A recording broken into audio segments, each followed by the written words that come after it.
Alright, so Ret Paladin artifact challenge here. You click on Singrin and you go in. And this fight is not too difficult. I would say it's the easiest of the three, but that's just my opinion after doing the Holy, Prot, and Ret. You walk up here. You have as much time as you need as far as I know. You kind of choose when you want to pull. So notice how I have my buffs up, Kings and Wisdom. I am running double Divine Steed for mobility. And you get your food buff, you get your Augment Rune on, all that good stuff. Also running the Justicar's Vengeance for a heal. It's nice to have some sort of a heal. I pre-pot and then taunt. Repentance her over there so that she's out of the way. Notice how she's on focus and she has another 52 seconds left of repentance. Just make sure not to DPS her. And then you just go all out with the wings and everything on this first guy. I would recommend killing this melee guy first if you can, or at least try to focus your time on this melee guy. Don't worry about the Shadow Bolt stuff that this caster's casting. I don't think I interrupted any of them. It doesn't do that much damage. Legendaries, I'm using Pyrides. Absorb definitely helps, in the belt for a little extra burst. The runes on the ground is one of the major mechanics here. Make sure that you pick up all of the runes. So one of those little runes I think just went off because if you saw it there, I forgot to step over it, so it took about half my health. So it's no joke. Make sure that you run through these runes when they spawn. That's why you have the double Divine Steed. It makes this a lot easier. Try to go for the small one first. It makes life a little easier. Notice how Singrin is back now. This is where I try to cleave as much as I can. Don't try to repentance right away because there will be diminishing returns. So just wait a little bit. It's mainly when she does her special and she turns into, she has wings and everything, and that's when you really want to CC her. And you always have your bubble just in case there's a problem. Also notice that the melee guy, at one point I kited him. He has two main abilities. One is where he blade storms and you hopefully have an interrupt for it. With a stun, and then you kite him when he enrages. This is the bubble that you have to break through on the caster and then interrupt his cast. It's really not a big deal. I'm over geared for this. I think I was 935 item level, so definitely was not easy for me to break through that bubble. Also notice that there at different times are Valkyr that spawn, and they are going to be in a line. You have to position yourself so that, notice I stunned that right there. Position yourself so that you don't get hit before they start charging.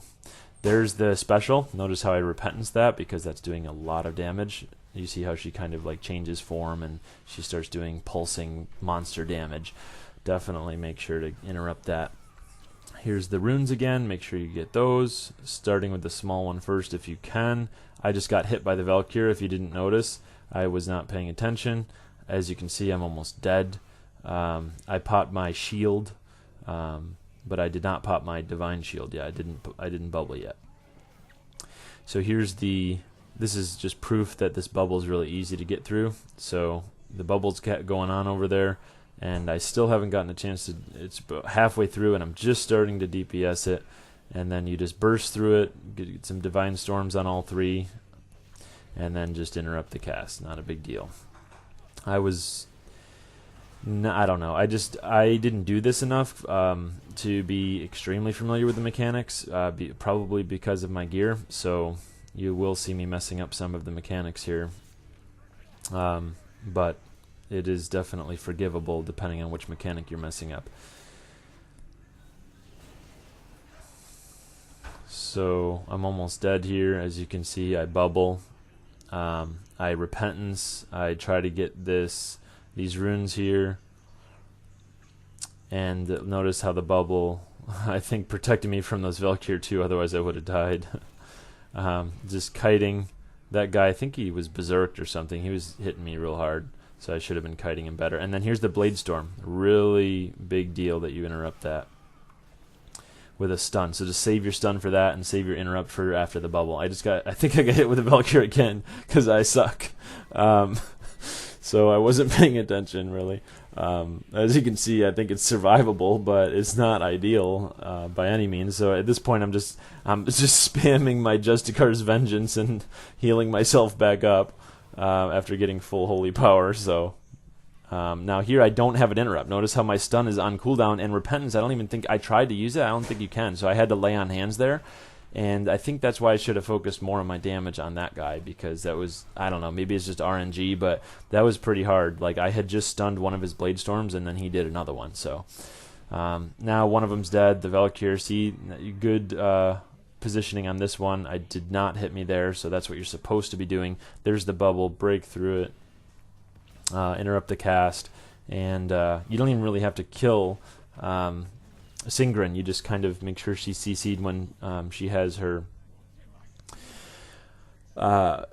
special up, and then she just takes a knee, and that's all there is to it. It really wasn't that bad. I did pop Hero and 2 Potions of Prolonged Power, so I didn't Hero right off the bat. I waited. I tried to get all 3 of them together and just go ham. So that's how it's done. There's definitely some waiting after you complete the challenge until it finally says that you have completed it. And I just kind of waited, and I'm like, oh, when am I going to complete this? Okay, and then there's a quest here, and then you have to jump up, and you see her become a queen. So it's kind of interesting. So good luck with yours.